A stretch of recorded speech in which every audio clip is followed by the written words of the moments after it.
The silence woke her.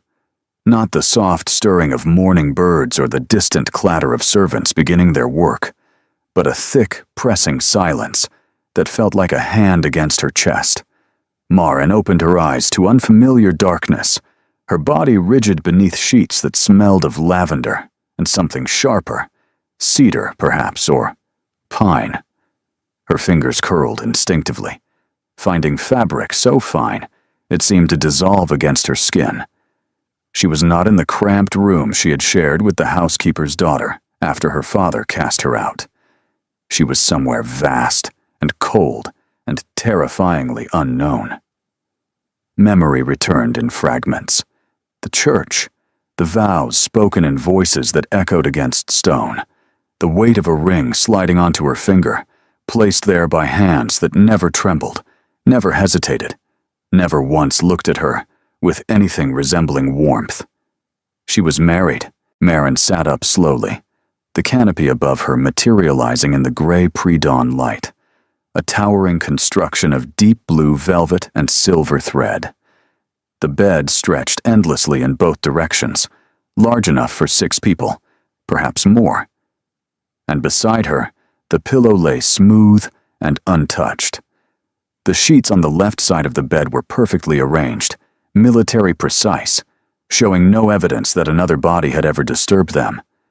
Her husband had not come to her. The Duke of Ashworth, Hadrian Vance, had married her yesterday afternoon in a ceremony attended by exactly 7 people. He had spoken his vows with the same tone one might use to order a horse reshod. He had placed his ring on her finger without meeting her eyes. And then he had deposited her in this cavernous room, wished her a formal good evening, and vanished. Maren pressed her palms against her face, breathing through the sharp ache in her chest. She should be relieved. She had dreaded the wedding night with a terror that had kept her sleepless for weeks. The thought of a stranger's hands on her body, a stranger's weight pressing her into unfamiliar sheets, had made her physically ill on the carriage ride to Dunmore Hall. But this absence felt worse somehow, this complete dismissal, as if she were a ledger entry to be filed away and forgotten, a duty discharged. She slipped from the bed, her bare feet meeting cold marble that sent shivers up her legs. The nightgown she wore was not her own. Silk and lace, probably worth more than everything she had owned in her previous life combined. Someone had dressed her in borrowed finery for a wedding night that never happened. The room revealed itself gradually as her eyes adjusted. Massive windows draped in heavy curtains, a fireplace large enough to stand in, the embers long dead. Furniture that gleamed with the patient shine of wood, polished daily for generations, and everywhere, the Vance family crest, a raven clutching a sword, embroidered into cushions, carved into bedposts, worked into the very fabric of this place she was supposed to call home. Voices drifted through the door. Low, careful, the kind of whispers that knew they were doing something forbidden. Maren moved closer, pressing her ear to the carved oak. Said she was the other one, the unwanted one. Poor substitute, if you ask me. Lady Cassia was the beauty. Everyone knows he was supposed to marry Lady Cassia. Well, Lady Cassia is dead now, isn't she? Fever took her 6 months after Lord Tobias fell, so his grace got stuck with the spare. Laughter, quickly stifled. Shh, she might hear you. Let her hear. What's she going to do? Everyone knows he only married her because of Lord Tobias. Deathbed promise, they say. Swore he would protect the Calloway sisters, and since the pretty one died, he got left with. Footsteps approached, and the voices scattered like startled birds. Maren stood frozen, her hand still raised toward the door, her pulse spiking with a violence that frightened her. The unwanted one. The spare. She had heard such words before, whispered in the corners of her father's house, hissed by her stepmother when no one else could hear. But hearing them here, in her husband's home, on the first morning of her marriage, felt like a blade sliding between her ribs. The door opened without warning. Maren stumbled backward, nearly losing her footing on the cold marble. The man who entered was not her husband. He was younger, perhaps 20, with the same dark hair and sharp features as Hadrian, but softer, somehow, more open. He wore riding clothes and carried the smell of horses and morning air. "Oh," he said, stopping short. "You're awake. I didn't think you would be up so early. I'm Corwin, Hadrian's brother." He bowed slightly, the gesture more awkward than formal. "I suppose that makes us family now." "Of a sort."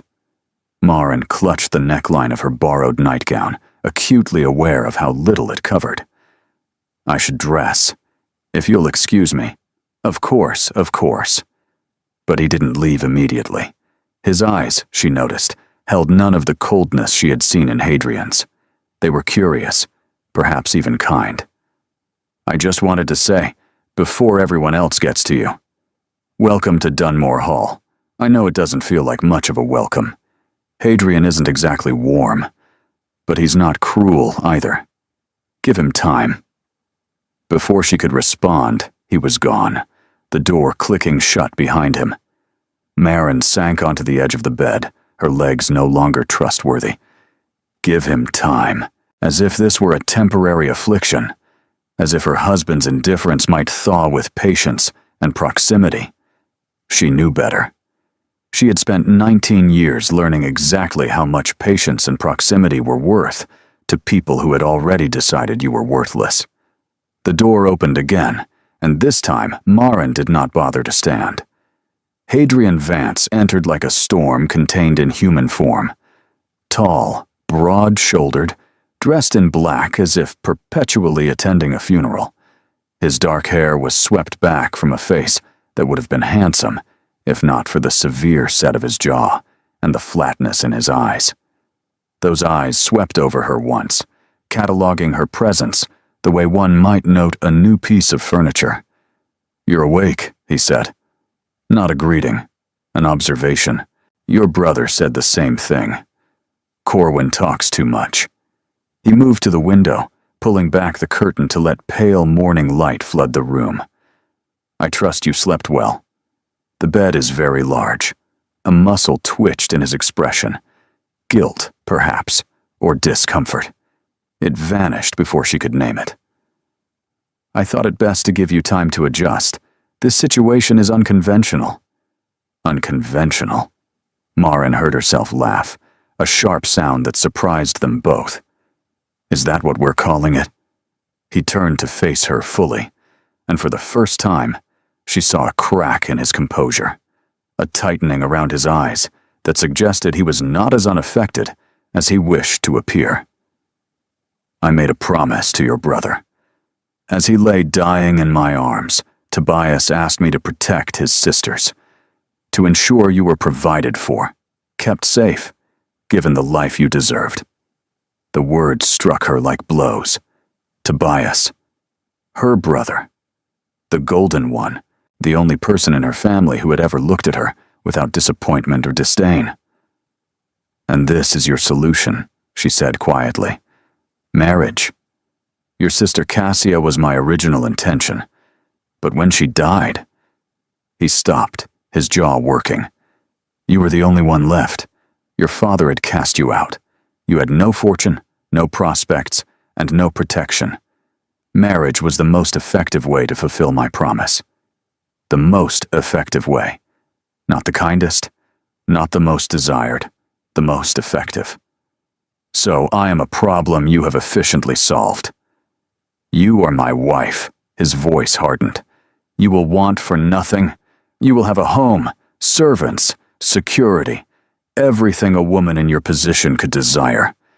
In return, I ask only that you conduct yourself appropriately and do not expect more than I can give." The silence stretched between them, sharp as broken glass. "And what exactly can you not give?" Maren asked, though she already knew the answer. "Affection. Romance. The sort of marriage my brother is no doubt hoping I will develop." His eyes met hers, and in their depths, she saw something she did not expect. Pain.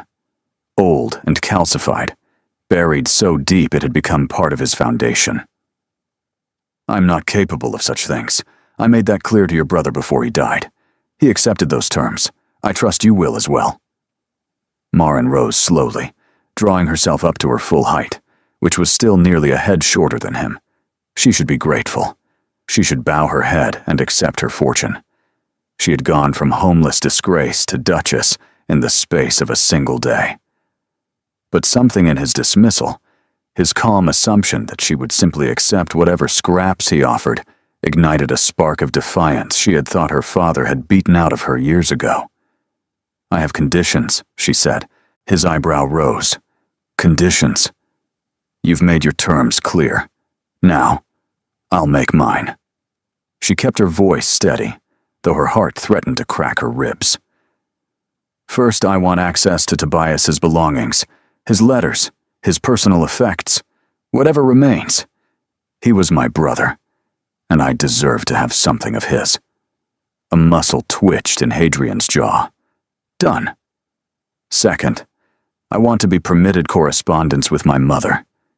She is not responsible for my father's cruelty, and I will not be cut off from her entirely. Reasonable. What else? Maren swallowed. This was the condition that mattered, the one that would determine whether she survived this marriage with her sanity intact. Third, when 1 year has passed, if we find this arrangement unbearable, I want the right to leave quietly. No scandal, no drama. A small cottage somewhere far away, enough income to live modestly, and freedom. I won't be trapped in a loveless house forever, Your Grace. I've already lived that life once. The silence that followed was so complete, she could hear her own heartbeat. You're asking me for an escape route, he said finally, before we've even begun. I'm asking for honesty. You've told me what this marriage is. I'm telling you what I require to survive it. Hadrian studied her for a long moment. His expression altered, a flicker of what might have been respect, or perhaps just surprise that she had any spine at all. 1 year, he said slowly. And if at the end of that year, you still wish to leave, then you let me go, quietly, without interference. And if I don't wish to let you go? The question caught her off guard. She stared at him, searching for mockery or manipulation, finding neither. Then I suppose we'll have a problem, Your Grace. Another long pause. Then Hadrian extended his hand. You have my word. All 3 conditions. Do we have an agreement?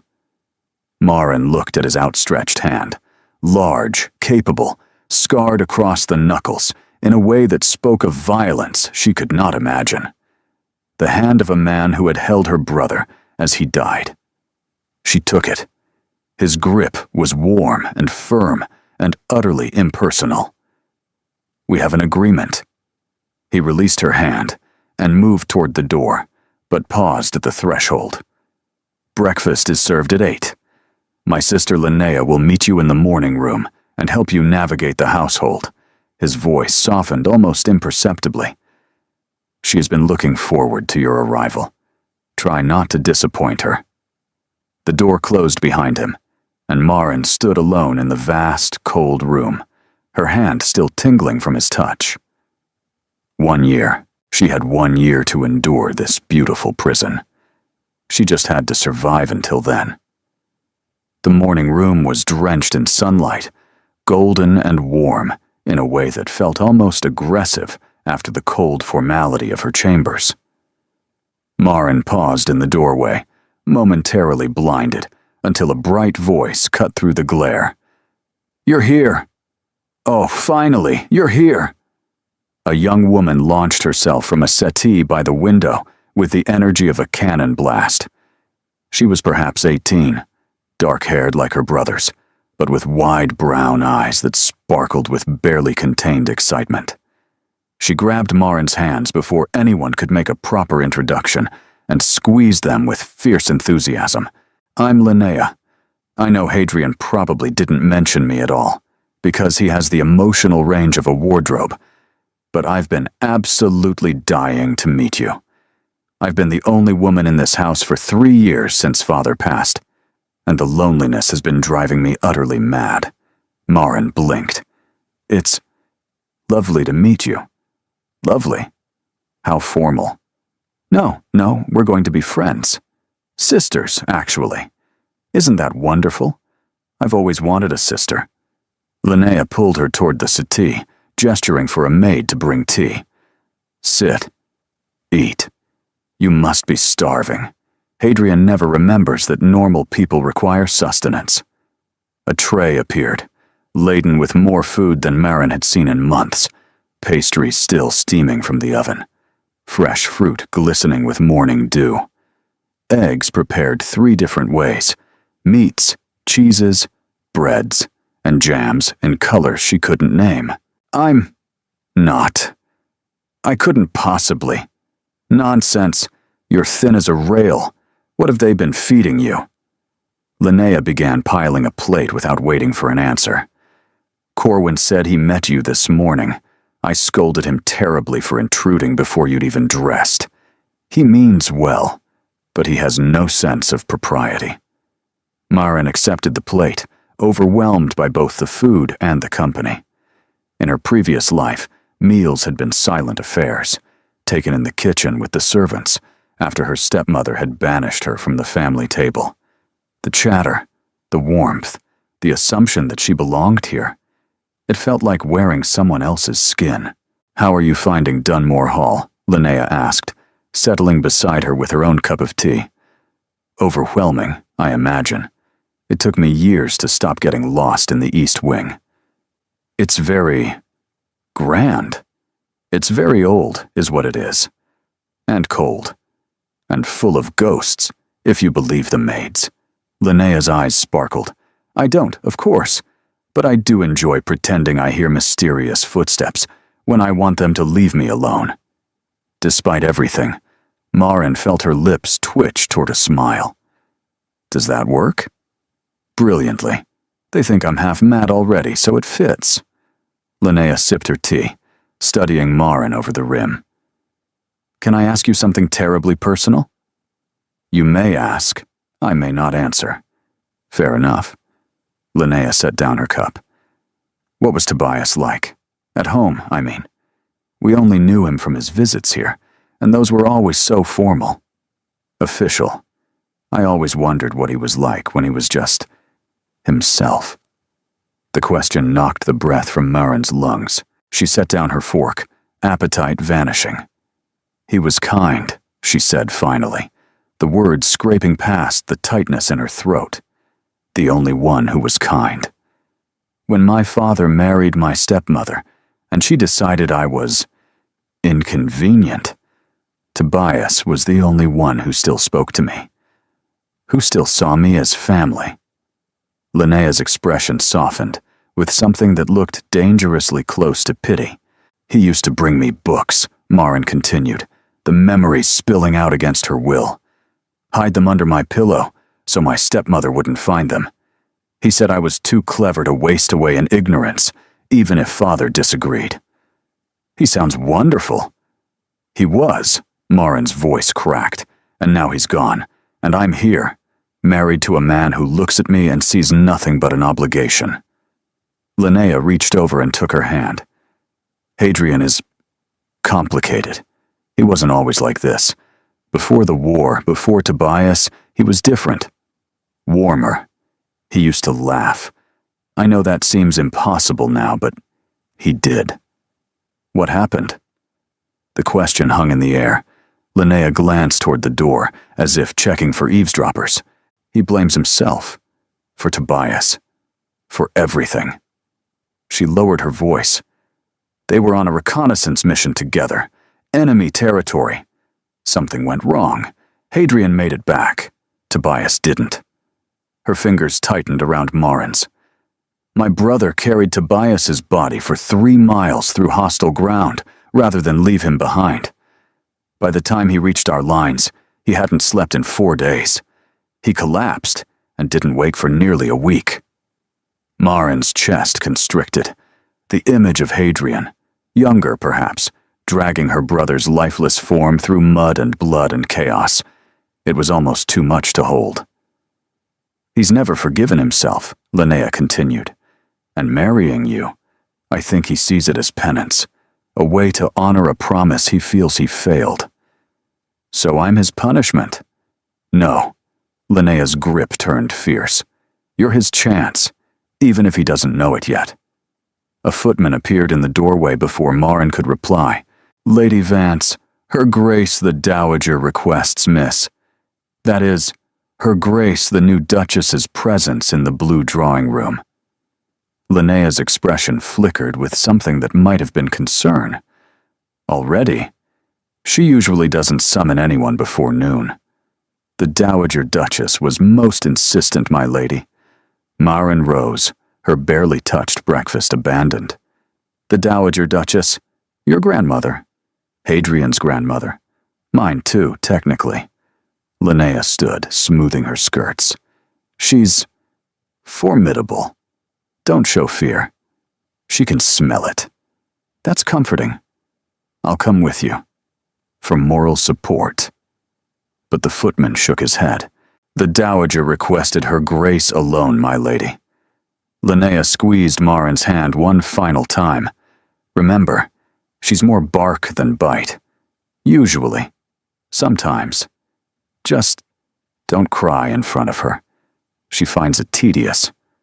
Marin followed the footman through corridors that seemed designed to intimidate, past portraits of stern-faced ancestors and marble busts that watched her with cold disapproval. Each step felt like walking toward an execution. The blue drawing room was smaller than she expected, but no less overwhelming. Every surface gleamed with silk and silver.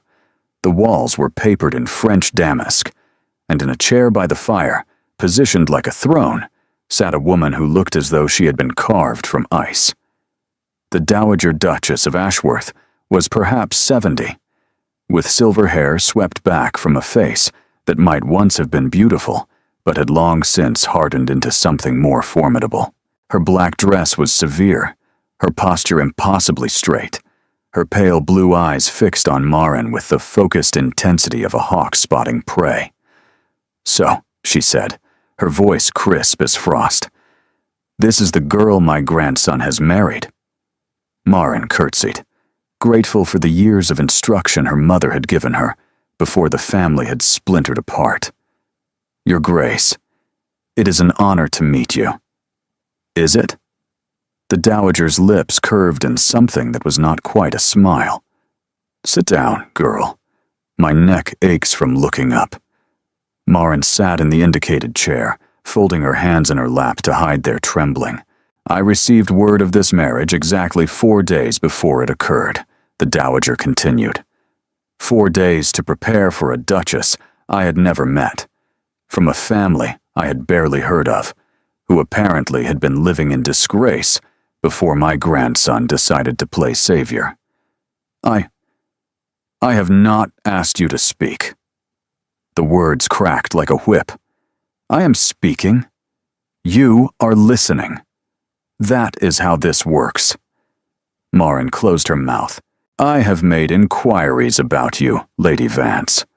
The title dripped from the Dowager's lips like acid. "Your father is a minor baron of no particular distinction. Your mother was his first wife, who died when you were young. His second wife found you troublesome and convinced him to cast you out. You have spent the last 2 years living off charity, working as a companion to an elderly widow who recently died, leaving you with nothing." She paused. "Have I missed anything?" Marin's face burned, but she kept her voice steady. "No, Your Grace. That summary is accurate." "Good. Then we understand each other." The Dowager leaned forward slightly. "You are a nobody, a penniless girl from a broken family, with no connections, no fortune, and no accomplishments worth mentioning. My grandson has married you for reasons I can only describe as sentimental foolishness, and society will eat you alive the moment you set foot in London. I have no intention of setting foot in London. The dowager's eyebrow rose. No, I understand my place, Your Grace. I am here to satisfy a promise made to my dying brother. Nothing more. The older woman studied her with renewed interest. You're not as stupid as I expected. I'm not sure how to take that. As a compliment, stupidity would make this situation considerably more tedious. The dowager rose and moved to the window, her movement stiff but dignified. My grandson is broken, Lady Vance. Not physically, though the war took its toll there as well. But here, she tapped her chest. Tobias Calloway was his closest friend, his only true friend, I sometimes think. When Tobias died, something in Hadrian died with him. Marin's voice caught in her throat. Linnea said he blames himself. Blames himself? The dowager laughed, a brittle sound. He has constructed an entire cathedral of guilt and locked himself inside it. He believes he should have died that day, that he failed Tobias by surviving. That's not rational. Grief rarely is. The dowager turned back to face her. Which brings me to my warning, girl. You are now part of this family, whether I approve or not. My grandson made vows before God, and I will not see them broken. But if you hurt him, if you take advantage of his guilt, if you give him any reason to regret this impulsive act of honor. She crossed the room with surprising speed, stopping directly in front of Marin's chair. I will make your life so miserable you will wish you had remained in whatever gutter my grandson plucked you from. Do we understand each other? Marin met the dowager's eyes without flinching. Perfectly, Your Grace. Good. The older woman's expression transformed, something almost like approval flickering in her gaze. There may be steel in you after all. We shall see. The letter haunted her. For 3 days, Marin tried to push the dowager's words from her mind. She focused on learning the household routines, on navigating the labyrinthine corridors of Dunmore Hall, on surviving the endless parade of servants who curtsied and called her Your Grace, with varying degrees of sincerity. Linnea was her constant companion, a bright spark of warmth in the cold grandeur. They took walks in the gardens, where Linnea pointed out the rose bushes her mother had planted, and the bench where Hadrian used to read as a boy. They explored the library, a vast cathedral of books that Marin fell in love with instantly. They even attempted embroidery together, which ended in disaster and helpless laughter. But always, beneath the surface, the question burned. What had Tobias written? She saw Hadrian rarely and briefly. He appeared at dinner, seated at the far end of a table long enough to host a small army, making stilted conversation about weather and estate business. He acknowledged her with formal courtesy when they passed in hallways. He made no attempt at private conversation. But she noticed things. The way his hand tightened on his wineglass when someone mentioned the war. The shadow that crossed his face when Linnea spoke of their mother. The exhaustion that hung beneath his carefully maintained composure, visible only in the moments when he thought no one was watching. On the 4th day, she decided to stop wondering. The study was in the East Wing, a room she had been told was Hadrian's private domain, off limits to everyone except the most trusted servants. She waited until she saw him leave for his morning ride. A ritual Corwin had mentioned happened every day without fail. Then she went hunting. The door was unlocked, which surprised her. Perhaps he trusted the household's fear of him more than any physical barrier. The room beyond was smaller than she expected, lined with books and maps and military commendations mounted in frames. A massive desk dominated the space, its surface covered with neat stacks of correspondence. And there, on the corner of the desk, a small wooden box with a brass lock. Marin's blood rushed through her veins as she approached. This was wrong, a violation of whatever fragile peace they had established. If he caught her here. But Tobias had been her brother, her only ally in a family that had cast her out. If he had written something in his final moments, she had a right to know. She tried the lock. It held firm. Of course. She examined the box more closely, searching for a weakness, a hidden latch, anything that might give her access. Looking for something? She spun so fast she nearly knocked the box to the floor. Hadrian stood in the doorway, still in his riding clothes, his dark hair windswept, his expression carved from stone. His gaze moved from her face to the box and back again, and something dangerous flickered in their depths. Marin's mouth went dry. I can explain. By all means. He stepped into the room, closing the door behind him with a soft click that sounded like a death knell. Explain why my wife is attempting to break into my private correspondence on her 4th day in my house. Your grandmother told me about the letter. Whatever response he had expected, it was not that. His composure cracked, just for an instant, revealing something raw and wounded beneath. She had no right. Perhaps not. But she did. And now need to know. Marin forced herself to meet his eyes.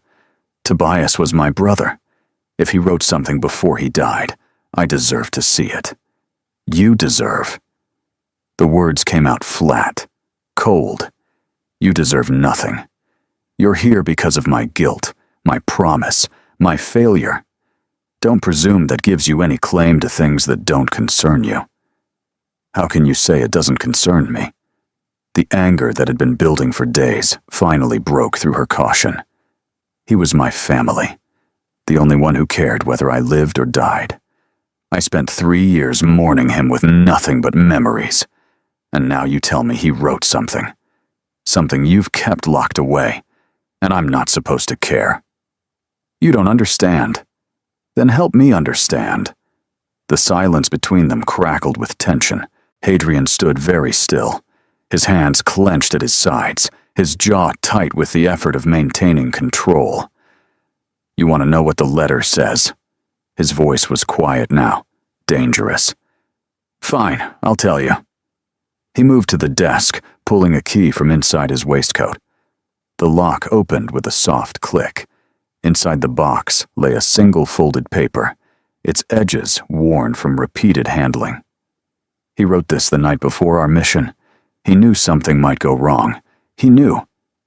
Hadrian's voice fractured.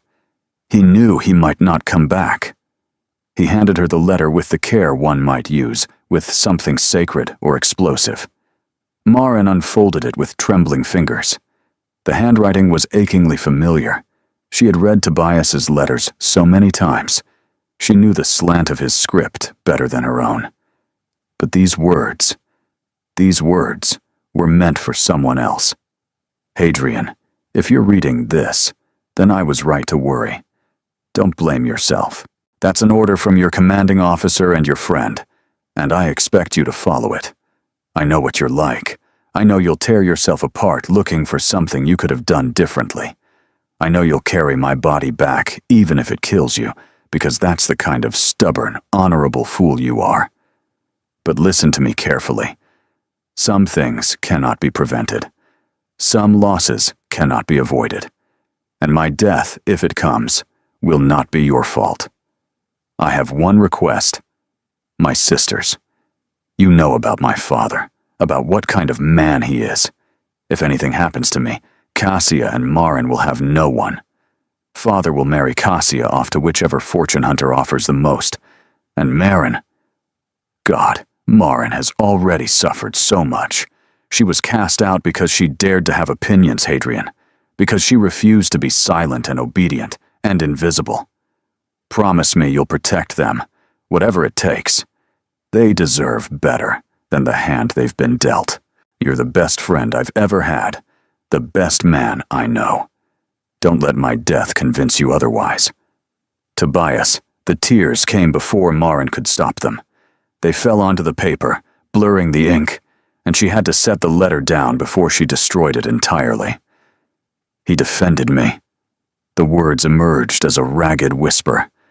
Even at the end, he defended me. He loved you. Hadrian's voice was rough. He talked about you constantly. about how clever you were, how brave, how it infuriated him that your father couldn't see your worth. Marin looked up, vision swimming. Then why did you never tell me? Why keep this locked away? Because I failed him. The confession ripped from Hadrian like a wound finally lanced. I made the promise. I swore to protect both of you, and Kezia still died. She caught fever while I was still recovering from my injuries, and by the time I learned of it, she was already gone. He turned away, shoulders rigid. I couldn't protect her. I couldn't save Tobias.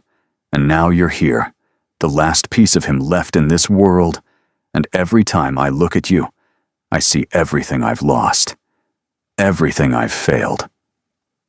Marin stood slowly. Her legs felt unsteady, her chest ached, but something had changed between them. Something important. You didn't fail him. You don't know that. I know he loved you. She moved closer, stopping just behind him. I know he trusted you enough to write that letter, to believe you would keep your word. I have kept my word. I married you. I've given you everything you could need. Everything except yourself. He turned, and they were suddenly much closer than either had intended. She could see the shadows under his eyes now, the fine lines of strain around his mouth. He looked exhausted. He looked haunted. He looked like a man who had been drowning for a very long time. I have nothing to give, he said quietly. I told you that. Tobias didn't believe that. He called you the best man he knew. Tobias saw what he wanted to see. Maybe. Marin held his gaze. Or maybe you've spent so long punishing yourself that you've forgotten what you actually are. The silence stretched between them, charged with something neither could name. Hadrian's eyes searched her face, looking for something. Judgment, perhaps. Or absolution. She wasn't sure which. Your father was wrong about you, he said finally. Tobias was right. You are brave, perhaps foolishly so.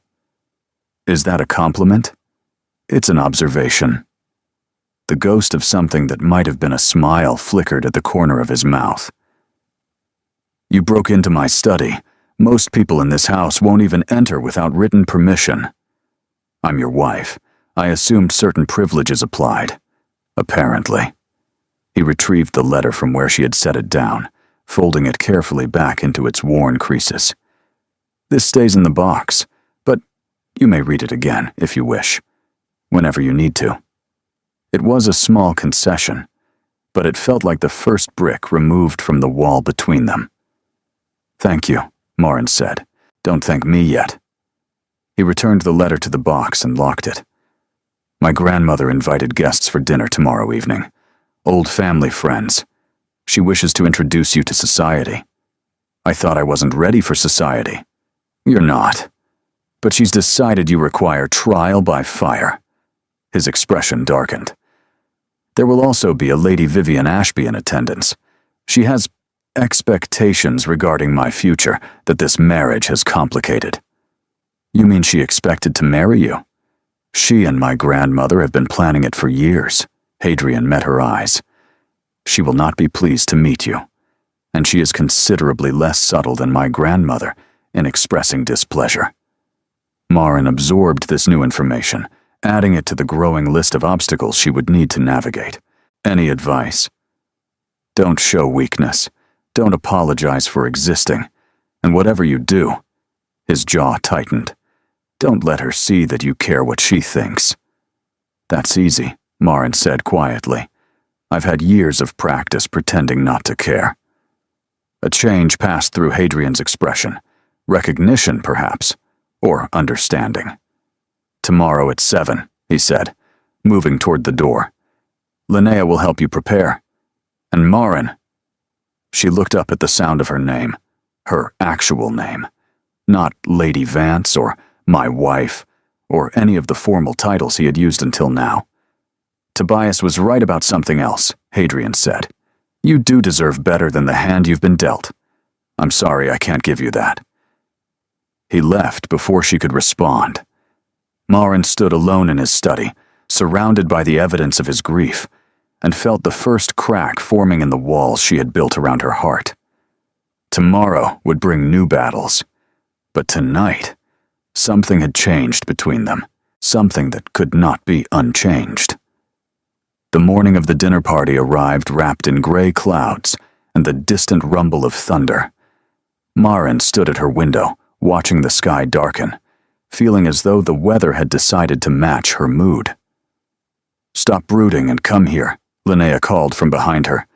"We have exactly 9 hours to transform you into someone who can survive my grandmother's guests, and you're wasting time staring at clouds." Marin turned to find the room had been invaded. 3 maids stood at attention near the wardrobe, which had been thrown open to reveal a cascade of silk and satin she did not recognize. A woman she had never seen before was arranging an array of cosmetics on the vanity with the precision of a general preparing for battle. And Linnea herself was perched on the edge of the bed, practically vibrating with energy. Where did all of this come from? Hadrian had it commissioned weeks ago, before the wedding. Linnea hopped off the bed and began rifling through the gowns.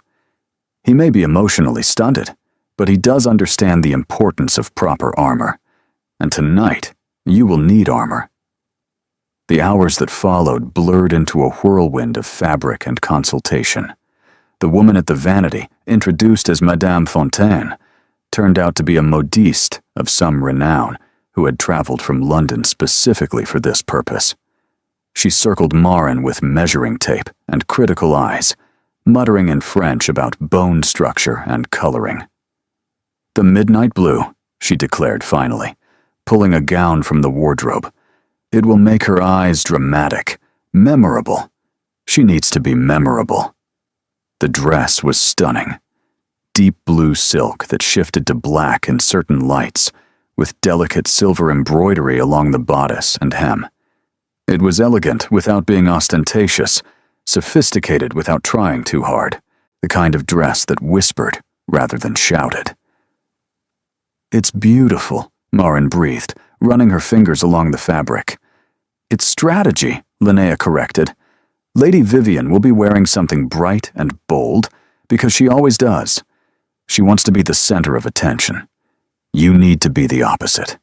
Quiet elegance. Let her shine, and then outshine her without appearing to try. You've thought about this a great deal. I've been watching Vivian operate for years. I know her tactics." Linnea's expression hardened. "She's been circling Hadrian since before the war. She sees him as her rightful property, and she will not take kindly to being displaced by someone she considers beneath her." Marin absorbed this as Madame Fontaine began the process of fitting and pinning. The corset was tighter than anything she had worn before. The layers of petticoats felt like armor indeed, weighing her down, constricting her movement. "Tell me about the other guests," she said, partly to distract herself from the discomfort. Linnea settled into a chair, counting on her fingers. "Lord and Lady Pemberton are harmless, old friends of grandmother's. They'll be polite and vague and forget your name by dessert. Sir Marcus Thorne is a military man, served with Hadrian during the war. He's actually decent. Might even be an ally if you can get him talking about horses. And then there's Lady Vivian and her mother, the Countess of Ashby." Linnea's voice cooled. "The Countess is worse than Vivian in some ways. More subtle. She won't attack you directly. She'll simply make observations that sound like compliments, but are actually designed to expose every weakness you have. Wonderful. The key is to never let them see you react. Whatever they say, however they try to provoke you, maintain perfect composure. Smile. Deflect. Change the subject." Linnea leaned forward. "And whatever you do, don't let them catch you alone. Vivian is most dangerous when there are no witnesses." The fitting continued through the afternoon. Marin's hair was washed and dried, and arranged in an elaborate style that left her neck feeling exposed. Cosmetics were applied with subtle precision, enhancing rather than transforming. By the time Madame Fontaine declared her finished, the woman in the mirror was almost unrecognizable. "You look like a duchess," Linnea said softly. "I look like a stranger." "Good. Strangers are harder to dismiss." Linnea squeezed her hand. "You can do this, Marin. I know you can." A knock at the door interrupted them. One of the maids answered, then turned with wide eyes. "His Grace wishes to see Her Grace, in the library, before dinner." Linnea and Marin exchanged glances. "That's unusual," Linnea murmured. "He never summons anyone before events. He's usually hiding in his study until the last possible moment." Marin smoothed her skirts, checking her reflection one final time. "Then I suppose I should go see what he wants." The walk to the library felt longer than it had before. Perhaps it was the weight of the dress. Perhaps it was the knowledge of what awaited her tonight. Perhaps it was simply the growing awareness that something between her and Hadrian had shifted since their confrontation in his study, and she was not yet certain what that shift meant. He was standing by the fireplace when she entered, dressed in formal evening wear that made him look even more severe than usual. Black coat, black waistcoat, white cravat tied with military precision. His dark hair had been tamed into something approaching civilized, though a single strand had already escaped to fall across his forehead. He turned at her entrance, and something passed through his gaze. Surprise, perhaps, or appreciation. It vanished before she could name it. "You look," he paused, searching for the word. "Prepared." Linnea has been thorough. She usually is. He moved to his desk, retrieving a small velvet box. "I wanted to give you this before the others arrive." He held it out to her, and Marin took it with cautious hands. Inside, nestled against dark silk, lay a necklace of sapphires and diamonds that caught the firelight and scattered it into 1,000 tiny stars. "It belonged to my mother," Hadrian said quietly. "She wore it on her wedding day, and at every important event thereafter. Grandmother has been keeping it safe, waiting for—" He stopped. "Waiting." Marin felt words lodge in her chest. "I can't accept this. You're my wife. It belongs to you now." He took the necklace from the box and moved behind her. "May I?" She nodded, unable to speak. His fingers brushed against her neck as he fastened the clasp, and she felt the touch like lightning along her spine. The sapphires settled against her collarbone, cool and heavy and impossibly beautiful. "There." His voice was rough. "Now you look like a Duchess of Ashworth." Marin turned to face him, acutely aware of how close they stood. "Why are you doing this?" "Doing what?"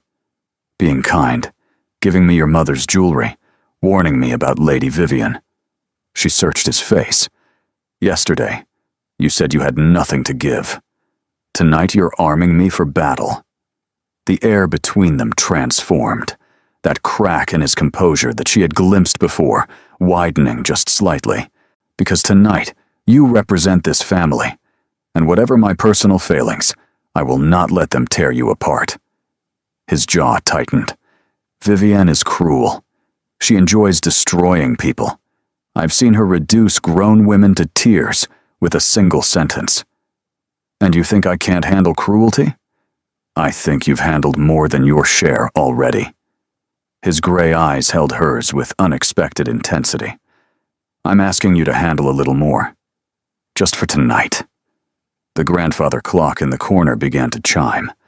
7 strikes, each one pulling them closer to the moment of truth. "We should go," Hadrian said, offering his arm. "They'll be arriving soon." Marin placed her hand on his sleeve, feeling the strength beneath the fabric. "One question first." "Yes?" "If Lady Vivian is so terrible, why does your grandmother continue to invite her?" The corner of his mouth twitched in something that was almost, but not quite, a smile. "Because my grandmother believes suffering builds character, and she's been trying to build mine for 32 years. Despite everything, Marin laughed. Hadrian looked at her with something approaching wonder, as if the sound had surprised him. as if he had forgotten such sounds existed. "Ready?" he asked. "No," she admitted. "But I'm going anyway." "That's the spirit." She hadn't time to reply before the first guests began arriving, and they were swept into the current of the evening. The drawing room had been transformed. Candles blazed from every surface, casting warm light across silk-papered walls and gilded furniture. Fresh flowers perfumed the air with something sweet and heavy. Servants moved with silent efficiency, ensuring every crystal glass gleamed and every cushion sat at the precise angle. And at the center of it all, the Dowager Duchess held court. She was dressed in black as always, but tonight her severity had a theatrical quality. Jet beads glittered at her throat. Her silver hair was arranged in an elaborate style that added inches to her already imposing height. She looked, Marin thought, like a spider who had spent considerable effort decorating her web. "Ah, there you are." The Dowager's eyes swept over Marin with cool assessment. "The Ashworth sapphires. I wondered if Hadrian would remember them." "They're beautiful, Your Grace. They're historic. 4 generations of duchesses have worn them. Try not to lose any of the stones." The butler's voice interrupted from the doorway. "Lord and Lady Pemberton, Your Grace." The Pembertons were exactly as Linnea had described, elderly, vague, pleasant, in the way of people who had long since stopped paying attention to anything beyond their immediate comfort.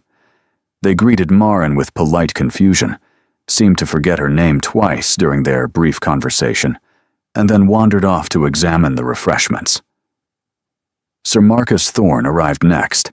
He was younger than Marin expected, perhaps 40, with the weathered complexion of a man who spent more time outdoors than in. His handshake was firm, his smile genuine. "So you're the one who finally caught Hadrian," he said, his voice carrying a warmth that suggested real affection. "I told him years ago he needed someone to shake him out of his gloom. He didn't listen, of course, he never does. We've known each other only a short time," Marin said carefully. "Doesn't matter. I knew my wife for exactly 3 weeks before I proposed, and we've been happy for 15 years. He leaned closer, lowering his voice. "Don't let Vivian rattle you. She's all performance. Underneath, she's terrified of becoming irrelevant." Her question died on her lips as the butler's voice rang out again. "The Countess of Ashby, and Lady Vivian Ashby." The temperature in the room seemed to drop. Lady Vivian entered like a flame. Red silk gown, cut daringly low, fitted to display every curve to maximum advantage. Golden hair arranged in an elaborate cascade of curls. Rubies glittering at her throat, her ears, her wrists. She was beautiful in the way of a perfectly crafted weapon, designed to wound. Behind her, the Countess moved with quieter menace. Silver-haired, sharp-featured, dressed in deep purple that somehow conveyed both elegance and disapproval simultaneously. Her eyes found Marin immediately and performed an assessment so thorough it felt like being searched. "Your Grace," Vivian said, sweeping toward the Dowager with practiced grace. "How wonderful to see you, and looking so well. One would never guess you'd been feeling poorly." "I haven't been feeling poorly." "Oh? I heard you'd taken to your rooms for several days. Naturally, I was concerned." Vivian's smile was honey over poison. "But I see the rumors were exaggerated." Her gaze slid to Marin with the lazy precision of a cat-spotting movement. "And this must be the new Duchess. We've heard so much about you." "Have you?" Marin kept her voice pleasant. "How kind." "Oh yes. The whole county has been buzzing with curiosity." Vivian moved closer, examining her with open scrutiny. The mysterious bride who appeared from nowhere. Such a romantic story. I wasn't aware romance was involved. Wasn't it? A duke rescuing a destitute young woman from poverty and disgrace? It sounds positively like something from a novel. Vivian's smile sharpened. Though I suppose the reality is somewhat less poetic. Marin felt Hadrian move to her side, a solid presence at her shoulder. "Lady Vivian, how unexpected to see you." Unexpected. Vivian's laugh was musical and entirely false. "Your grandmother invited us weeks ago. Didn't she tell you?" "It must have slipped my mind. How unlike you. You're usually so attentive to details." Her eyes flickered between them. "Though I suppose you've been distracted lately. All those wedding preparations must have been exhausting." "The wedding was quite simple," Marin said. "Your Grace preferred efficiency over spectacle." Annoyance crossed Vivian's face at having her barb deflected so easily. "How? Practical. Though I must say, I was surprised not to receive an invitation. Hadrian and I have been friends for so many years. I would have thought he'd want his closest companions present for such an important occasion." "It was a private ceremony," Hadrian said flatly. "Family only. And yet your bride's family wasn't in attendance either, from what I understand." Vivian tilted her head, all innocence. "In fact, I heard her father wasn't even informed until after the fact. How very unconventional." The silence that followed was sharp enough to cut. Marin felt eyes turning toward them. The Pembertons, pausing mid-conversation. Sir Marcus, watching with narrowed eyes. The Countess of Ashby, observing with the satisfaction of someone whose trap had sprung successfully. "My relationship with my father is none of your concern," Marin said, her voice steady despite the racing of her pulse. "Of course not. I'm simply curious." Vivian's smile never wavered. "One hears such interesting stories about the Calloway family, the estrangement, the scandal, the years of living in reduced circumstances." She pronounced the last words as though describing something distasteful she had stepped in. "Vivian." The dowager's voice cracked across the room like a whip. "I believe dinner is about to be announced. Perhaps you could save your curiosity for the second course." For a moment, something ugly flickered in Vivian's eyes.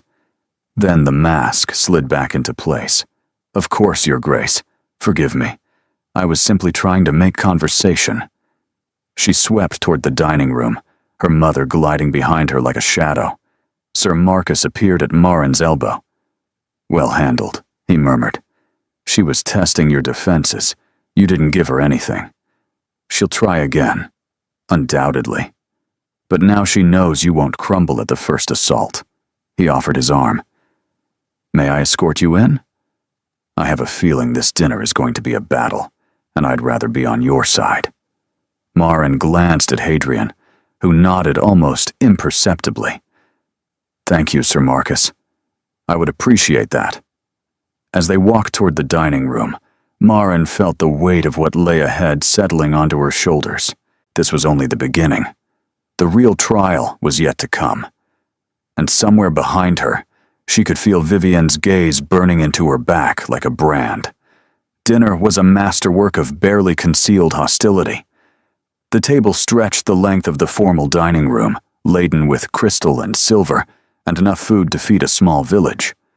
Marin found herself seated near the center, with Sir Marcus on her left and Lady Pemberton on her right. Hadrian sat at the head of the table, too far away to offer support, but close enough that she could feel his attention tracking her throughout the meal. Vivienne, naturally, had positioned herself directly across from Marin, close enough to strike, far enough to appear innocent. The first course passed without incident. Soup, delicate and forgettable, consumed with the appropriate murmurs of appreciation. Lady Pemberton prattled about her gardens. Sir Marcus shared an amusing anecdote about a horse that had escaped its stable and been found in the village bakery. But Marin could feel Vivian watching, waiting. The attack came with the fish course.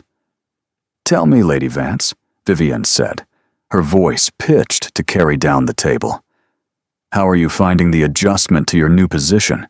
It must be quite overwhelming, coming from such a different background." "Every new situation requires adjustment," Marin replied. "I'm sure you remember your own debut season. The the challenges of learning society's expectations.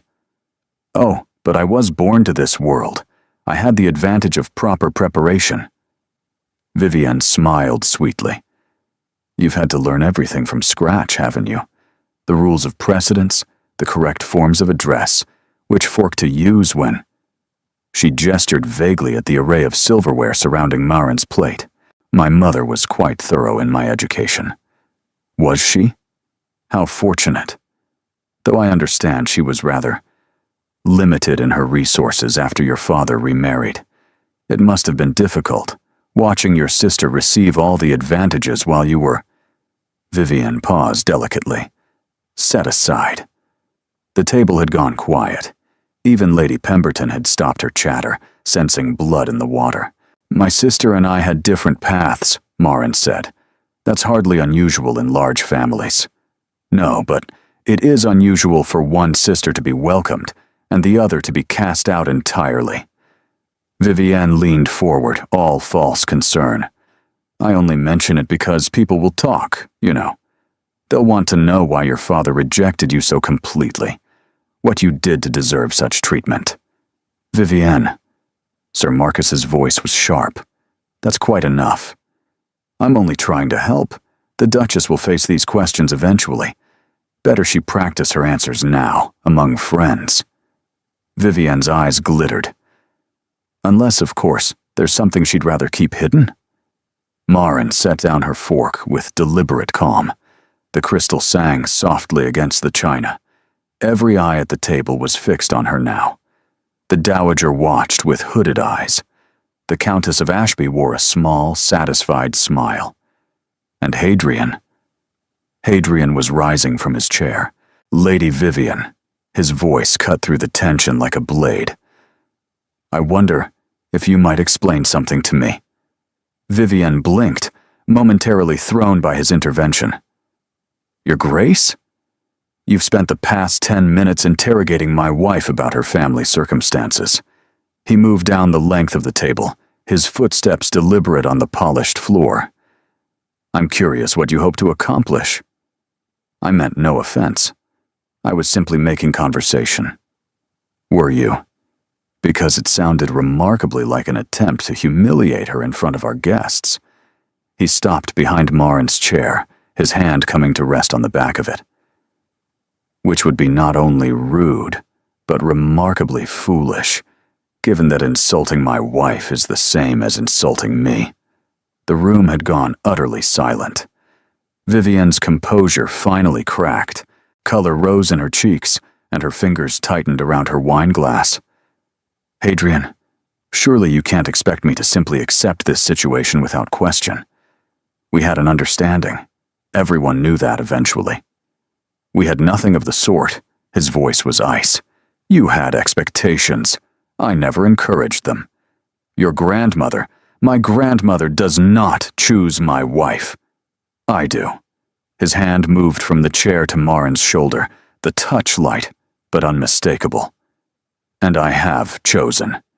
If you cannot accept that, perhaps you should reconsider your presence at my table. The silence stretched, suffocating. Then the dowager spoke, her voice cutting through the tension with surgical precision.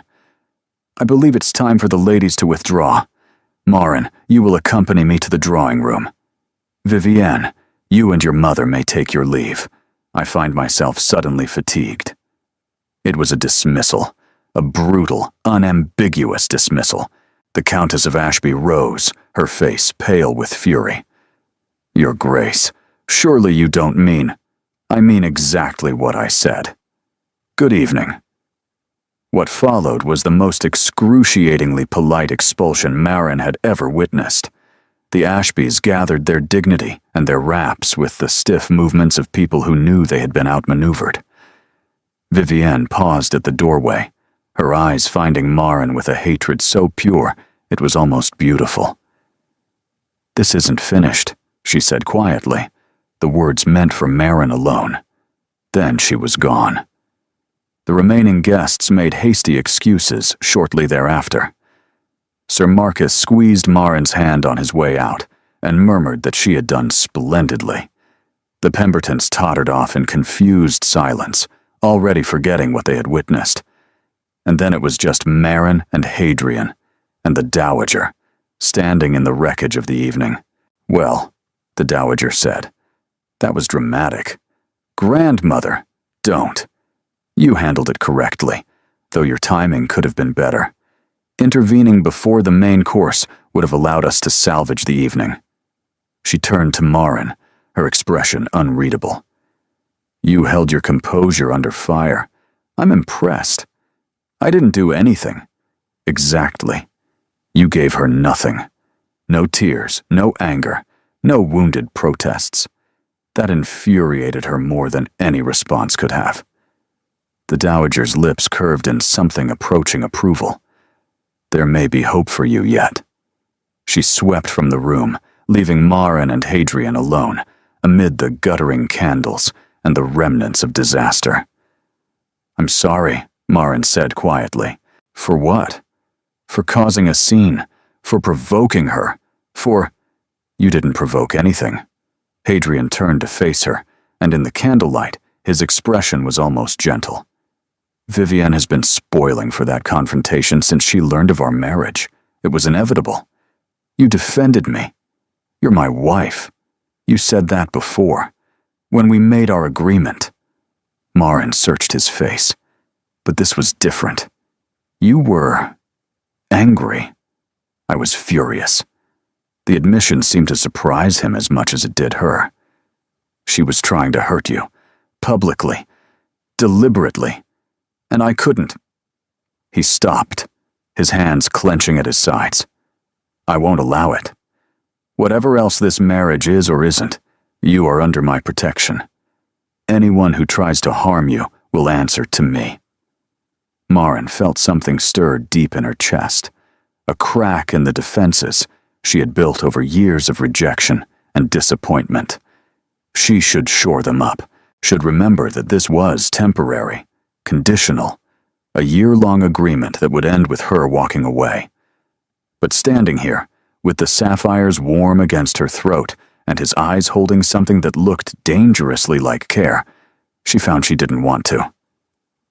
"You're different than I expected," she whispered. "So are you." They stood there for a long moment, neither moving, neither speaking.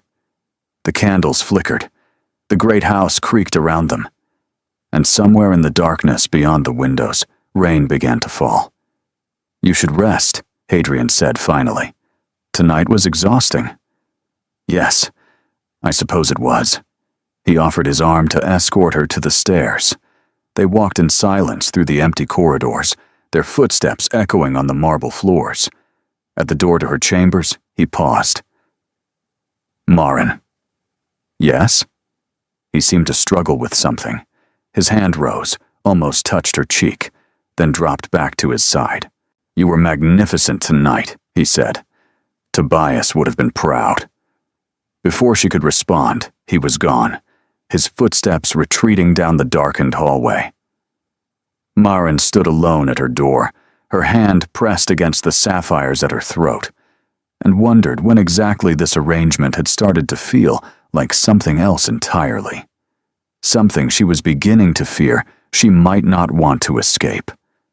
The weeks that followed transformed Dunmore Hall into something Marin had not expected. It began with small things. Hadrian appearing at breakfast instead of eating alone in his study, his hand finding the small of her back as they walked. The way he sought her out in the library each afternoon, settling into a chair near hers with a book he rarely read. They talked about everything and nothing, about the estate and its tenants, whose names Hadrian knew by heart, whose children's birthdays he remembered, whose ailments he tracked with surprising care, about Linnea's upcoming debut season and Corwin's disastrous attempts at courtship, about books they loved and music they couldn't stand, and whether the cook's tendency to oversalt the soup was deliberate sabotage or genuine incompetence. They talked about Tobias. It happened gradually, in fragments, a memory shared over dinner, an anecdote triggered by passing through a particular room. Hadrian spoke of their years at school together, of the scrapes they had gotten into, of the dreams they had shared about the future. Maren spoke of the brother she had known at home, gentle and fierce by turns, the only one who had seen her as worthy of attention. "He used to write to me," she said one evening as they sat in the library, rain streaking the windows. "Even after Father cast me out. He would find ways to send letters through the servants. Money, too, when he could spare it. He never told me that.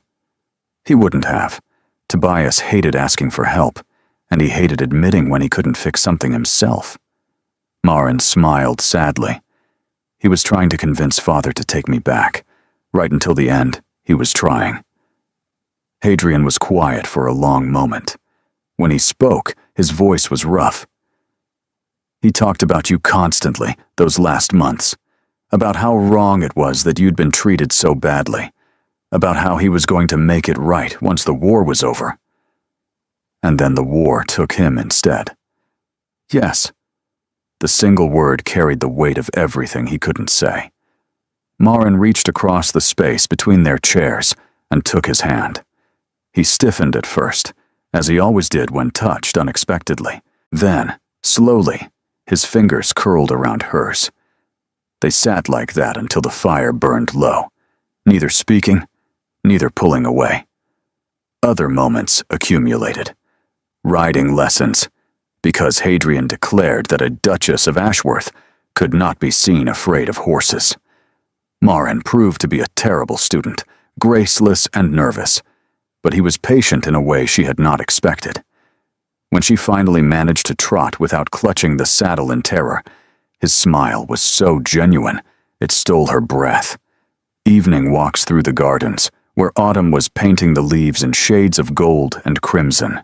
They wandered past the rose bushes his mother had planted, past the bench where he had read as a boy, past the small cemetery at the edge of the grounds, where generations of vances lay beneath weathered stones. "My mother is buried here," Hadrian said, stopping before a grave marked with a simple marble angel. "She died when I was 7. I barely remember her face, but I remember her voice. She used to sing to me when I couldn't sleep." Maren stood beside him, feeling the weight of his grief like a physical presence. What did she sing? Old ballads, mostly. Songs about love and loss and ships that never came home. His voice softened. "I haven't been able to listen to music since Tobias died. It reminds me too much of everything I've lost." Without thinking, Maren began to hum, a simple melody, something her own mother had sung to her in childhood. She couldn't remember all the words, but the tune came back as naturally as breathing. Hadrian went very still. When she finished, he was looking at her with an expression she couldn't read. Something raw and vulnerable and desperately controlled. "Don't stop," he said quietly. "Please." So she sang another song, and then another, her voice thin but steady in the autumn air. And when she finally fell silent, Hadrian's hand found hers again, his grip almost painful in its intensity. "Thank you," he whispered. I had forgotten. I had forgotten there was still music in the world." The intimacy between them deepened in ways neither acknowledged aloud. Hadrian began appearing at her door each evening to escort her to dinner, a formality that somehow became essential. He noticed when she was tired and quietly arranged for her afternoon obligations to be reduced. He remembered that she preferred honey in her tea and despised anything flavored with anise. And Maren noticed things about him, the way exhaustion shadowed his eyes when Parliament was in session, the tension in his shoulders after difficult meetings with estate managers, the nightmares that sometimes drove him to pace the hallways at hours when the rest of the house slept. She found him one night in the library, 3 a.m, staring into a fire that had nearly died. "You should be asleep," she said from the doorway. He didn't turn. "So should you." I heard footsteps. She moved into the room, pulling her dressing gown tighter against the chill. The same dream? He had never spoken of the dreams directly, but she had pieced together enough from his haunted mornings and Linnea's worried glances. "It's always the same," he said finally. "We're on that ridge again. The enemy line is advancing. I'm shouting orders, but no one can hear me. And then..." His hand clenched on the arm of his chair. "And then Tobias falls. And I can't reach him. I can never reach him." Marin crossed to stand beside his chair. "It wasn't your fault." "Everyone says that. It doesn't make it true." "Tobias said it too." She knelt beside him, forcing him to meet her eyes. "In his letter, he ordered you not to blame yourself.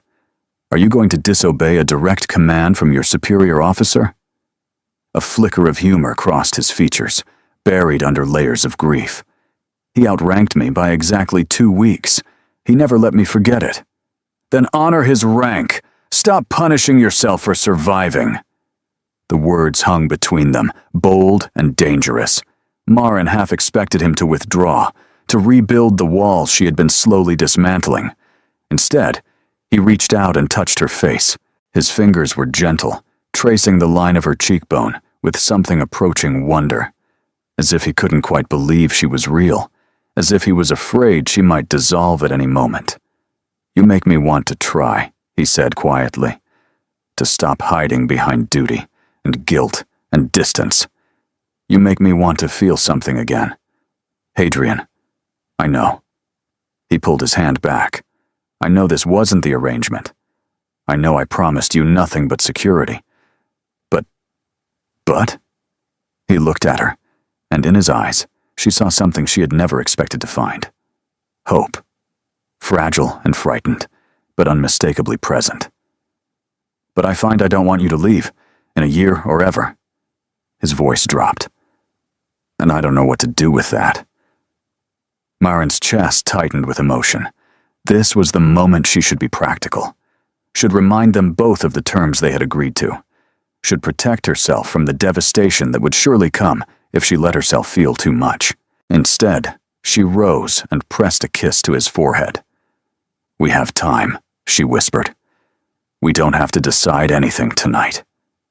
She left before she could say more, before she could confess that she was already in far deeper than she had ever intended to fall. Behind her, Hadrian sat motionless in the dying firelight, his fingers touching the place where her lips had been. The winter ball at Dunmore Hall was Linnea's idea. "You've been hiding here for months," she declared one morning over breakfast. "Both of you. It's time you showed society that this marriage is real, and that Vivian's little tantrum at dinner hasn't affected you at all." Hadrian looked pained. "I don't see why that requires a ball." "Because balls are how society communicates, you absolute disaster of a brother. A successful event will silence the rumors and establish Marin's position once and for all." Linnea turned to Marin with sparkling eyes. "And because I've been desperate for an excuse to dance for months, and you're going to give me one." The preparations consumed the household for weeks. Invitations were sent. Flowers were ordered from London. The ballroom, unused since Hadrian's father's death, was aired and polished until it gleamed like new. Marin found herself swept up in the chaos. Fittings for a new gown, a confection of silver silk that Linnea swore would make her look like starlight, consultations with the cook about menus, endless discussions about seating arrangements and musical selections, and which guests should absolutely not be placed near each other. Through it all, Hadrian watched her with an intensity that made her breath catch. Something had shifted between them since that night in the library. They hadn't spoken of it directly, but the air around them felt charged now, full of possibility. His hand lingered when he helped her from carriages. His eyes followed her across crowded rooms. And more than once, she caught him looking at her lips, with an expression that made her forget how to breathe. The night of the ball arrived cold and clear, stars glittering like ice crystals against the black velvet sky. Marin stood before her mirror as Alice fastened the final buttons of her gown and arranged the Ashworth sapphires at her throat. "You look like a queen," Linnea breathed from the doorway. I look terrified. Same thing, really. Queens are always terrified. They just hide it better. Linnea swept into the room in a gown of pale blue, her dark hair elaborately curled. Hadrian is waiting. He's been pacing the entrance hall for 20 minutes. I think he's nervous. Hadrian doesn't get nervous. Hadrian has never had a wife to show off before. Come on, let's not keep him waiting any longer. He was standing at the foot of the grand staircase when she descended, dressed in formal black and white, his dark hair gleaming in the candlelight. His eyes found her immediately, tracking her progress down each step with an intensity that felt like a physical touch. When she reached the bottom, he offered his hand without speaking. You look. He stopped, swallowed. There aren't words. Linnea said I look like starlight. Linnea understated. His thumb traced a circle on her gloved palm. You look like you were made to be here, like this house was waiting for you all along. Before she could answer, the first guests began arriving, and they were swept into the current of the evening. The ball was a triumph. Maren moved through the glittering crowd with growing confidence, greeting guests, making conversation, accepting compliments on the decorations and the music and the champagne. She danced with Sir Marcus, who told her everyone was talking about how well she had handled Vivienne. She danced with Lord Pemberton, who forgot her name twice and stepped on her feet 3 times. She danced with Corwin, who made her laugh by providing outrageous commentary on everyone in the room. But always she was aware of Hadrian, watching her from across the ballroom, tracking her movements, waiting. When the orchestra struck up a waltz, he appeared at her side as if summoned. Dance with me. It wasn't a question. She took his hand, and he led her onto the floor.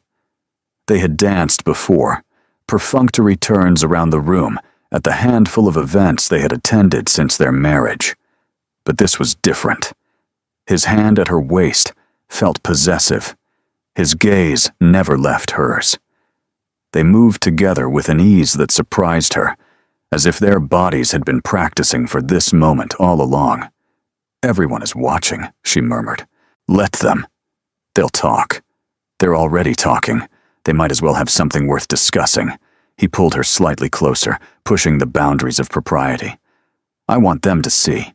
See what? That you're mine. The words sent heat cascading through her chest. Hadrian, I know what we agreed. I know the terms. But I find I don't care about terms anymore. His voice dropped, rough and urgent. I care about you. God help me, Maren. I have tried to maintain distance. I have tried to honor our arrangement. But every time I look at you, I forget why I'm supposed to be careful. The music swelled around them. Other couples spun past, oblivious to the world reshaping itself in the center of the floor. This wasn't supposed to happen, Maren whispered. No, it wasn't. His hand tightened at her waist. But it has, and I'm tired of pretending otherwise. The waltz ended. They stood together in the sudden silence, neither willing to break the connection. Come with me, Hadrian said. He led her from the ballroom, through the crush of guests, past the servants carrying champagne, out onto the terrace, where cold air hit her heated skin like a blessing. The garden stretched below them, silvered with frost, the winter stars blazing overhead. They were alone here, invisible to the crowd inside. Maren. He turned her to face him, his hands cupping her shoulders. I have to say this, even if it ruins everything, even if you leave at the end of the year and never look back. Say it. I love you. The confession ripped from him like a wound finally lanced. I love your courage and your kindness, and the way you sing when you think no one can hear. I love that you fight back when people try to diminish you. I love that you sat with me at 3 a.m. and told me to stop punishing myself. His voice cracked. I love you, and I know I promised you freedom, but I don't know how to let you go. Tears spilled down Marin's cheeks, hot against the cold air. "You impossible man," she breathed. "I have been trying so hard not to love you." "Have you succeeded?" "No." She laughed through her tears. "No, I have failed spectacularly." His hand found her face, wiping the tears with a gentleness that broke her heart. "Tell me," he said. "Please. I need to hear it." "I love you." The words came easier than she expected. "I love you, Hadrian Vance, Duke of Ashworth, stubborn, broken, beautiful man. I love you, and I don't want to leave. I don't want freedom, if freedom means a life without you." He kissed her. Not gentle, not tentative. This was a kiss of claiming, of surrender, of two people who had finally stopped fighting the inevitable. His arms wrapped around her, pulling her against him, her hands fisted in his coat. The cold air forgotten, the party forgotten, everything forgotten except this moment. When they finally broke apart, breathless and trembling, he rested his forehead against hers. "No more escape routes," he said. "No more one-year agreements. No more distance. No more pretending." "No more pretending," she agreed. He kissed her again, softer this time, a promise rather than a claim. Behind them, the ballroom glittered with light and music, but out here, in the frost-touched garden, a different kind of celebration was beginning. One that would last far longer than a single evening. The happiness lasted exactly 11 days. 11 days of stolen kisses in empty corridors. 11 days of tangled hands beneath dinner tables. 11 days of falling asleep in each other's arms and waking to find the world still impossibly, beautifully intact. Marin had never known such joy. She had never allowed herself to imagine it possible. Which is why, when the blow came, it destroyed her completely. It began with a letter. She found it in Hadrian's study, where she had gone to retrieve a book she had left behind. The letter lay open on his desk, weighted down by a paperweight, clearly abandoned in haste. She would not have read it, would have respected his privacy, except that her own name caught her eye. Regarding the matter of Lady Vance's agreement, cold dread pooled in her stomach. She picked up the letter. It was from Hadrian's solicitor. Formal, precise, detailing the legal provisions Hadrian had apparently requested. A settlement to be established in Marin's name, a cottage to be purchased in the northern counties, an income sufficient for comfortable independence, everything she had asked for, everything required for her escape. Dated 3 days ago, after the ball, after the confession, after everything. Marin read the letter twice, her hands shaking so badly the paper rattled. He had kept his promise. Even after declaring his love, even after she had declared hers, he had continued preparing for her departure. As if he didn't believe her. As if he expected her to change her mind and leave him after all. As if this had all been some elaborate test she was destined to fail. The door opened behind her. "Marin, I was looking for you. Linnea said—" Hadrian stopped, seeing what she held. His face went pale. "That isn't what it looks like." "It looks like you're preparing for me to leave." "The solicitor sent it before the ball. I instructed him weeks ago when we first made our agreement. I forgot to cancel the commission until yesterday, and by then, he had already completed the documents." He moved toward her, hands outstretched.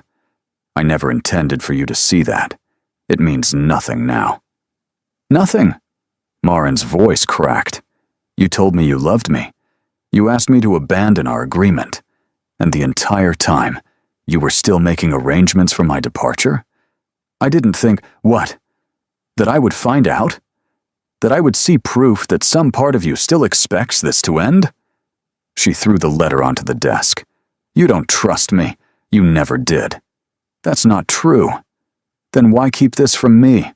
Why not tell me you had changed the terms with your solicitor?" She backed away as he advanced. "Unless you weren't certain you wanted to change them at all.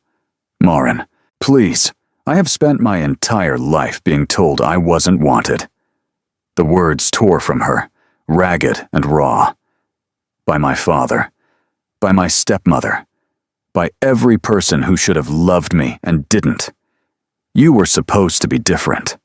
You said you loved me. And now I find out that you were hedging your bets the entire time. I wasn't. Did you ever actually believe I would stay? She was crying now, tears streaming down her face. Or was this all just duty to you? A more elaborate version of the promise you made to Tobias? The words hit him like a physical blow. She saw him flinch, saw pain flash across his features.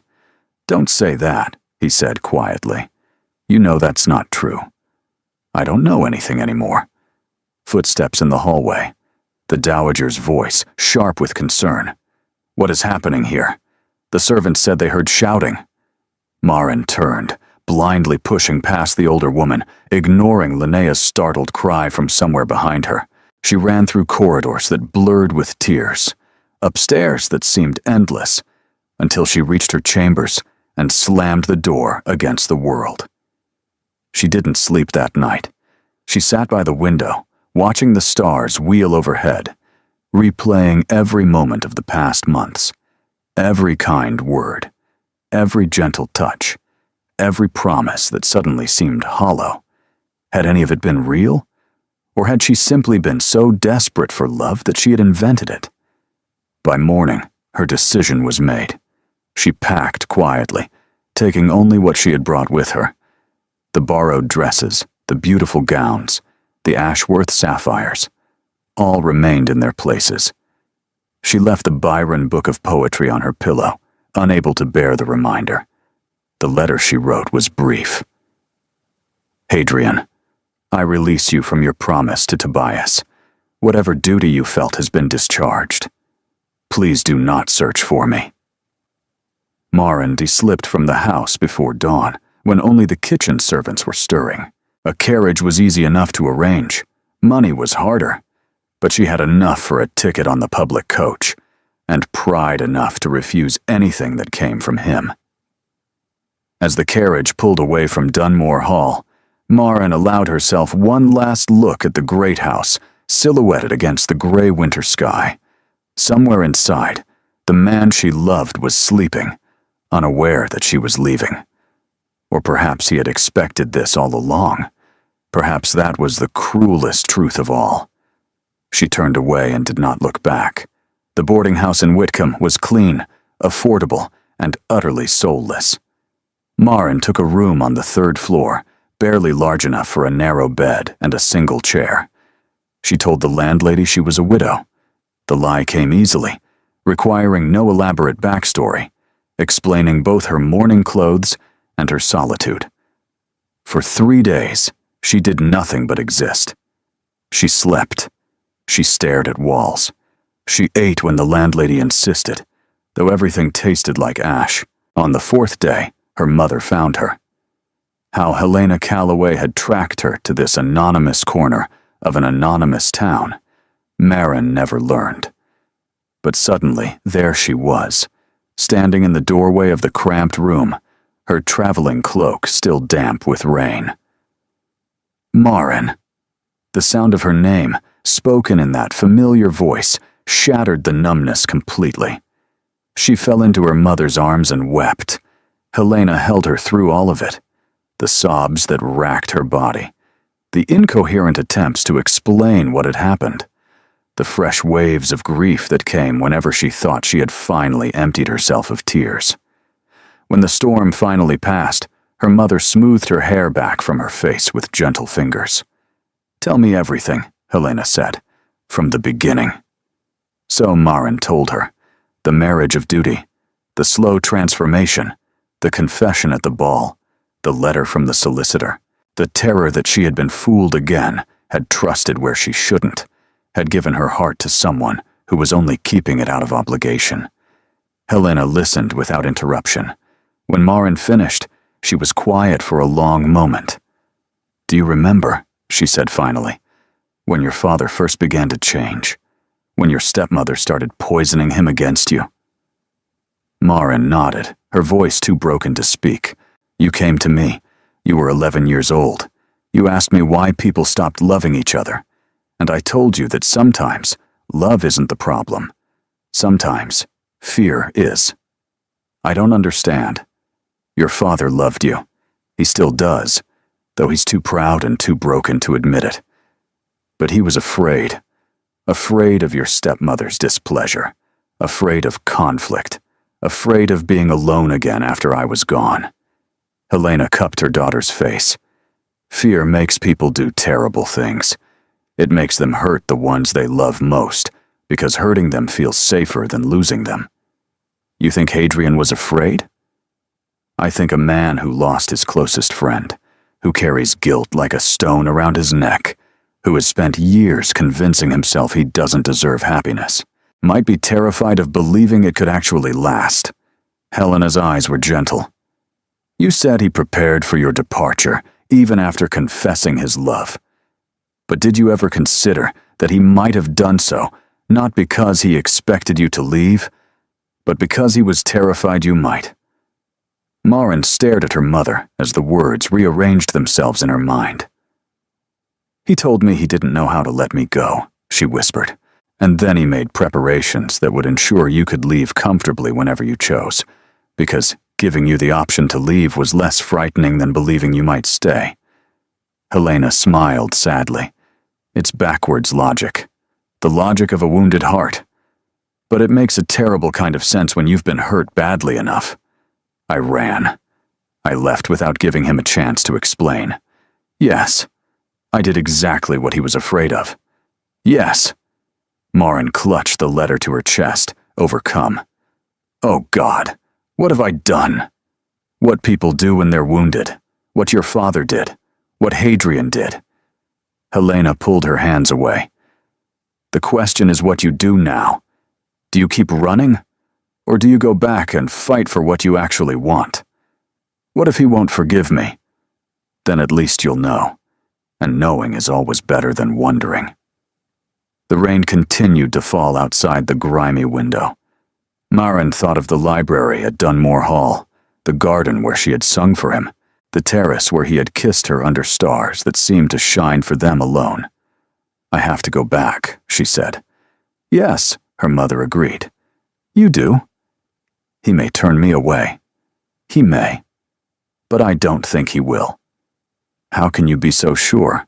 Helena smiled, the same smile Maren remembered from childhood, full of wisdom and warmth. Because a man who prepares for your departure while begging you to stay is a man who loves you more than he knows how to say. And that kind of love doesn't disappear in a few days. Maren embraced her mother fiercely. Thank you. Go. Fix this.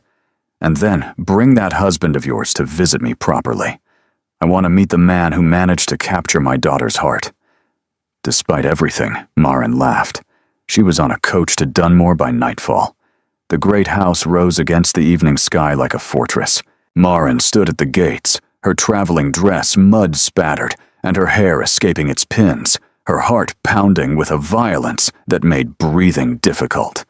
She had rehearsed speeches during the entire journey. Explanations, apologies, declarations. All of them had evaporated the moment she saw the house. What if he wouldn't see her? What if he had already moved on, retreated back behind his walls of duty and distance? What if she had destroyed everything beyond repair? The gatekeeper recognized her. His eyebrows rose, but he said nothing, simply swinging the gates open and letting her pass. The walk up the drive felt endless. Each step brought her closer to judgment, to reckoning, to the moment when she would discover whether there was anything left to salvage. The front door opened before she reached it.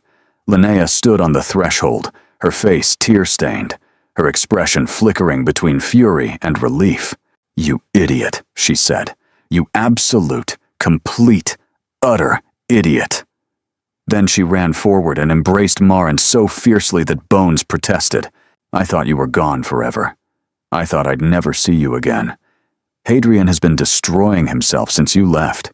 He hasn't slept, hasn't eaten, and hasn't done anything except search for you. Linnea pulled back, gripping her shoulders. How could you just leave like that? Without a word? Without explanation? I was wrong. I was scared. And I was wrong. And I need to tell him he's not here. Marin's stomach dropped. What? He left 2 days ago. He said he was going to find you, no matter how long it took. Linnea's voice cracked. He gave the solicitor instructions for transferring the entire estate to Corwin if he didn't return within 6 months. He was prepared to give up everything. Where did he go? Everywhere. Your family home first, but your father turned him away. Then every town between here and London. He's been riding through the night, barely stopping to rest. Linnea's eyes shone with fresh tears. He loves you, Marin. I've never seen him like this. He's desperate. The sound of hoofbeats shattered the twilight quiet before she could answer. A horse appeared at the end of the drive, galloping hard, its rider hunched low over its neck. Marin recognized the set of those shoulders, the dark hair streaming in the wind, before she could make out his face. Hadrian saw her at the same moment. He reined the horse so sharply it reared, and then he was off its back and running toward her, with a desperation that stole her breath. Marin. Her name was a prayer, a plea, a sob torn from the depths of him. He stopped just short of touching her, his hands raised as if afraid she might disappear. You came back. I never should have left. No. You were right to go. I should have told you about the solicitor. I should have trusted you enough to explain. I was afraid, and I let that fear. I know. She stepped closer, closing the distance between them. I know why you did it, and I'm sorry I didn't give you a chance to tell me. You're sorry? His voice cracked. I nearly lost you. I spent 3 days believing I would never see you again. I have been riding through every village between here and London, terrified that you had vanished from my life forever, and you're apologizing to me? We both made mistakes.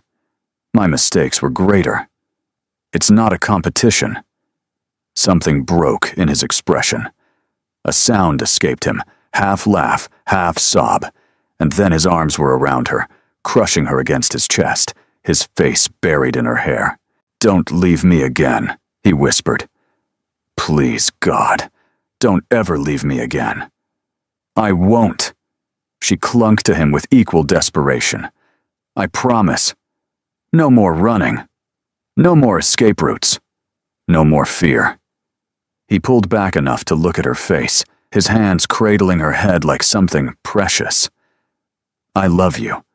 I love you more than I have ever loved anything, and I will spend the rest of my life proving it, if you'll let me. I don't need you to prove anything. She reached up to touch his face, tracing the lines of exhaustion, the evidence of days without sleep. I just need you to stay. Then stay with me.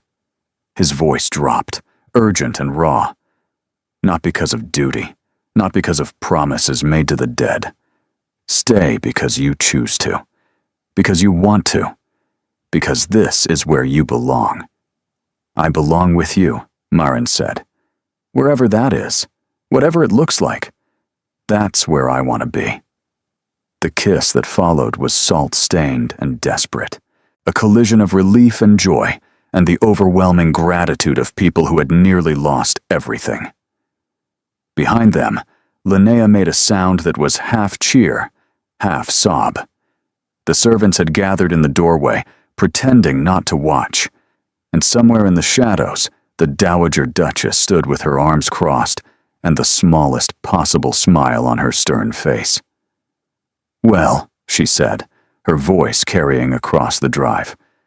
I suppose you'd better come inside, both of you. You look like you've been dragged through a hedgerow backwards, and I refuse to have my granddaughter-in-law standing in the cold like a vagrant. Hadrian laughed, the sound rusty but genuine. Welcome home, he murmured against Marin's lips. Yes, she agreed, tears streaming down her face. Home. The wedding at Dunmore Hall was nothing like the first one. No cold stone church with 7 reluctant witnesses. No vows spoken like contract terms. No groom who couldn't meet his bride's eyes. This time, the chapel overflowed with flowers. This time, Maren wore a gown of ivory silk that Linnea had helped her choose, simple and elegant, and nothing like the borrowed gray she had worn before. This time, Hadrian waited at the altar with an expression of such naked hope that it made her weep before she was halfway down the aisle. "We're already married," she had pointed out when he first proposed the ceremony. "This seems excessive." "The first wedding was for duty," he had replied, taking her hands. "This one is for us." And so they stood before the same priest who had married them in haste and spoke their vows again, this time meaning every word. "I, Hadrian Vance, take you, Maren, as my wife, not because of promises to the dead, but because of promises to the living. I vow to love you without fear, to trust you without reservation, to build a life with you that honors the past without being imprisoned by it. I, Maren Vance, take you, Hadrian, as my husband, not because I had nowhere else to go, but because there is nowhere else I want to be.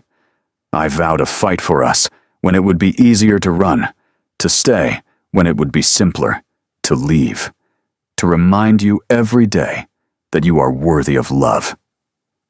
When he kissed her, the small chapel erupted in applause. The celebration that followed lasted well into the night. Sir Marcus Thorne gave a toast that made everyone laugh and Hadrian blush. Linnea danced with every eligible man in attendance and several ineligible ones. Corwin got thoroughly drunk and attempted to serenade the dowager, who looked both horrified and secretly pleased. Even Maren's mother attended, sitting quietly in a place of honor, watching her daughter with tears in her eyes. Late in the evening, when the guests had finally departed and the candles were burning low, Maren found herself alone with Hadrian on the terrace, where they had first confessed their love. The winter stars blazed overhead, just as they had that night, but everything else had changed. "I have something for you," Hadrian said. He reached into his coat and withdrew a folded paper, worn at the edges. "I should have given you this months ago, but I wasn't ready to let it go." Maren took the paper with trembling hands. She recognized the handwriting immediately. Tobias. This letter was different from the one she had found in Hadrian's study. Shorter, more personal, and addressed to her. "Maren, if you're reading this, then Hadrian has done what I asked. He's protected you, and knowing him, he's probably also fallen in love with you, because that stubborn fool can't help caring about everyone he's supposed to keep at a distance. Don't let him push you away. He will try. He always does. But underneath all that duty and control, there's a man who desperately wants to be happy and doesn't believe he deserves it. Show him he's wrong. I love you, little sister. I always did. I'm sorry I couldn't be there to tell you in person." Tobias. The tears came freely now. Maren pressed the letter to her heart, overcome. "He wrote it the same night as the one he addressed to me," Hadrian said quietly. "He gave them both to a messenger, with instructions to deliver them if he didn't return. The messenger found me weeks later, still recovering from my wounds. I kept yours because..." He hesitated. "Because I wasn't sure I would ever see you. Because I didn't know if I could bear to deliver it. Because holding on to it felt like holding on to him." "Thank you," Maren whispered, "for keeping it safe, for giving it to me now." He knew. Hadrian moved closer, wrapping his arms around her from behind. Somehow, before I even met you, he knew this would happen. He knew you better than you know yourself. He knew us both. They stood together in the starlight, wrapped in each other, and in the blessing of a brother who had loved them enough to plan for their happiness, even from beyond the grave. "I want to be the person he believed I could be," Hadrian said finally. "The kind of man who deserves this. Who deserves you? You already are. Marin turned in his arms, reaching up to touch his face. You just needed someone stubborn enough to remind you. He kissed her forehead, her cheeks, and the corner of her mouth. Stay with me forever. I thought we agreed. No more escape routes. This isn't an escape route. This is a request. His eyes held hers, gray and warm, and full of a love she had never expected to find. Grow old with me. Build something with me. Help me become the man Tobias knew I could be. Marin smiled through her tears. Yes, she said. To all of it. Forever. The stars wheeled overhead, indifferent to human joy and sorrow, as they had for millennia. But here on this terrace, in this moment, the universe seemed to contract to just the two of them, holding each other against the cold, building warmth from nothing but love. 3 years later, the library at Dunmore Hall had changed. Where once it had been a shrine to solitude and grief, it now bore the evidence of life lived fully. A basket of mending sat beside Marin's favorite chair. Linnea's embroidery, still disastrous, decorated a footstool. Wooden blocks lay scattered beside a stuffed rabbit in the corner, waiting for the toddler who would wake demanding attention. And on the mantelpiece, beside the Ashworth family crest, sat 2 letters in simple frames. The first, from Tobias to Hadrian. Don't let my death convince you otherwise. The second, from Tobias to Marin. Show him he's wrong. Hadrian found her there in the late afternoon, curled in her chair with a book she wasn't reading, her hand resting on the swell of her belly where their second child grew. You're supposed to be resting, he said. I am resting. You're plotting something, I can tell by the look on your face. I am not. He crossed to her chair, leaning down to kiss her. Liar.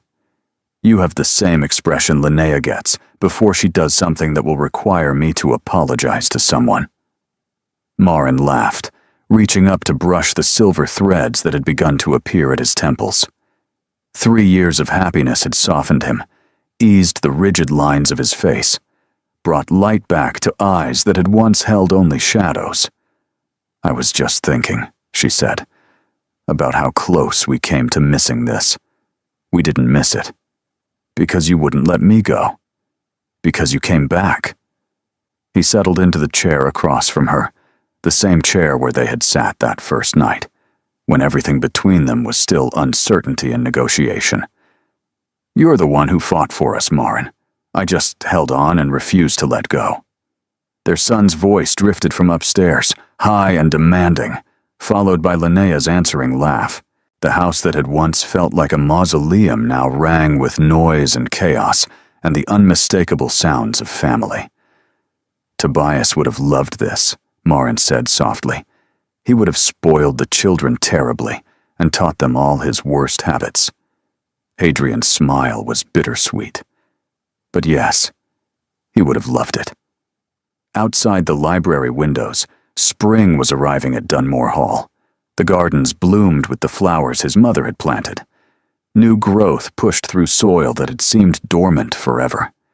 And inside, in the library where their story had truly begun, the Duke who had married for duty held the wife who had taught him to live for love. Thank you, Hadrian said quietly. For what? For falling asleep on a stranger's shoulder at the opera. Marin blinked. I never did that. I know, but someone must have. Somewhere, some woman made a mistake that changed a stranger's life. And I like to think we're the version of that story that ends well. He took her hand, pressing a kiss to her palm.